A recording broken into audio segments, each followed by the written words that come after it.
नाज़रीन, अवामी न्यूज़ में ख़बरनि जो सिलसिलो जारी है। इन वक्त असीं तव्हांखे खिप्रो मां ख़बर ॾींदा हलूं त खिप्रो में कुछ ॾींहं अॻु समेजा नोड़ी शर बिरादरी जे माण्हुनि में थियल झेड़े जो समाजी अॻवान अल्लाह बचायो थेबो जी ओताक ते निबेरो थियो है। धुरियूं पाण में खीर खंड थी वयूं आहिनि। खिप्रो में समेजा शर नोड़ी धुरियुनि में थियल तकरार जे हल जे लाइ खिप्रो लॻ थेबा हाउस ढलियार ते वॾेरो अल्लाह बचायो थेबो ऐं मोहम्मद इसाक थेबो जी कोशिशनि सां पीपी अॻवान सरफराज राजड़ सरदार करीम बख्श शर वकील अमानल्ला शर जी सरपंची में जरगो थी गुज़रियो है। फैसले में समेजा धुर पारां अब्दुल्ला समेजो ऐं शरन जे धुर पारां नवाज़ शर पंहिंजो मौक़ो पेश कयो, जॾहिं त नोड़ीन जे धुर पारां हंडाण नोरी ख़बरचार कई। फैसले में टिनी धुरियुनि जूं ॻाल्हियूं ॿुधण बाद अमीनन मुतफ़िक़ तौर ते टिनी धुरियुनि खे भाकर पाराए खीर खंड करे छॾियो है। फैसले जे अमीन सरदार करीम बख्श शर कयल फैसलो पढ़ी ॿुधायो। अमीनन जे फैसले मुताबिक़ समेजा जे धुर खे ॾोही करार ॾींदे मथन 15 लाख रुपया ॾंड विधो वियो। अमीनन जे फैसले खे मान ॾींदे टिनी धुरियुनि जी माण्हुनि फैसलो क़बूल कयो, जॾहिं त सरदार करीम बख्श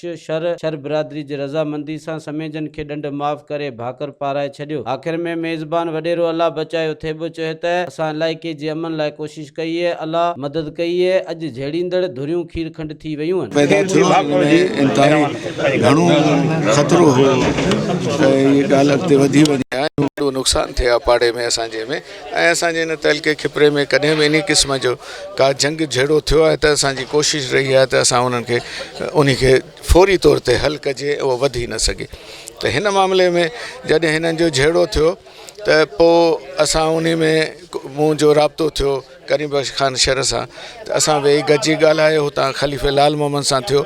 असांजी कोशिशि हुई त हीउ जीअं मामिलो न वधे, शर ऐं समेजा असांजा ॿई धुरियूं असांजा भाउर आहिनि ऐं असांजो सभु ऐं इन्हनि में थेबिया बिरादरी असांजे अला बचा ऐं थेबे ऐं मोहम्मद इसाक बि हिन में किरदारु अदा कयो ऐं असां हिननि खे छाहे खीर खंड कयो आहे ऐं इंशाअल्लाह इन क़िस्म जो हिननि वाइदो कयो आहे त इन क़िस्म जी ॻाल्हि कोन थींदी। हाणे पाण में खीर खंडनि ॿिन्ही खे भाकुर विझाया अथऊं ऐं मामिलो हल थी वियो आहे ऐं सम्झूं था त इहा हिन खिपरे तहलके लाइ ख़ुशी जी ॻाल्हि। असांजो इहो ई चवणु आहे त हीअ असांजो पाड़ो आहे, पाड़ेसरी ॿाहिरि आहियूं सभई, सभु पंहिंजा पाण में आहियूं।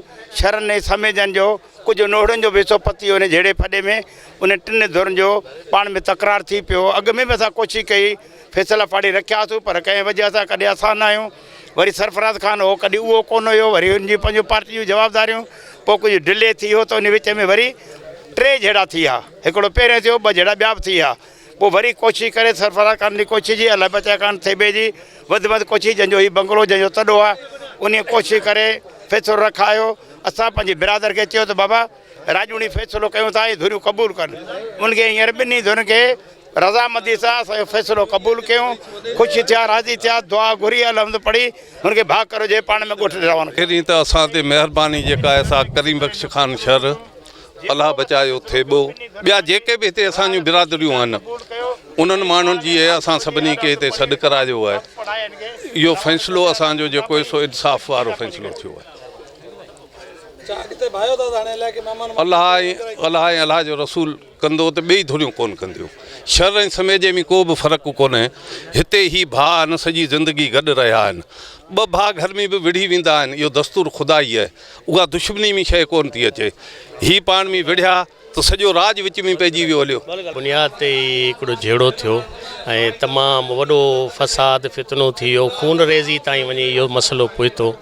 ऐं तंहिंखां पोइ असांजा जेके सुञाण धुरियूं आहिनि, यार दोस्त तव्हां जहिड़ा पढ़िया लिखिया आहिनि, उन्हनि सां गॾिजी असां कोशिशि कईसूं ऐं तंहिंखां पोइ हीउ वॾो झेड़ो थियो, इन खे असां ठाहियोसीं, हिन पंहिंजे तॾे ते हिननि सभिनी खे गॾु कयोसीं ऐं अलाह जी महिरबानी थी वई। 2 धुरियूं 3 धुरियूं ठही वयूं आहिनि ऐं असां चाहियूं था त अॼु खां पोइ हिकु सभु भाउ आहिनि, पाण मामूली ॻाल्हि जे करे इन शइ खे वधाइनि न। इतफ़ाक़ खां शुरू थियो, झेड़ो वॾो वधी वियो, पोइ समेजा शर तकरार जी नौबत अची वई।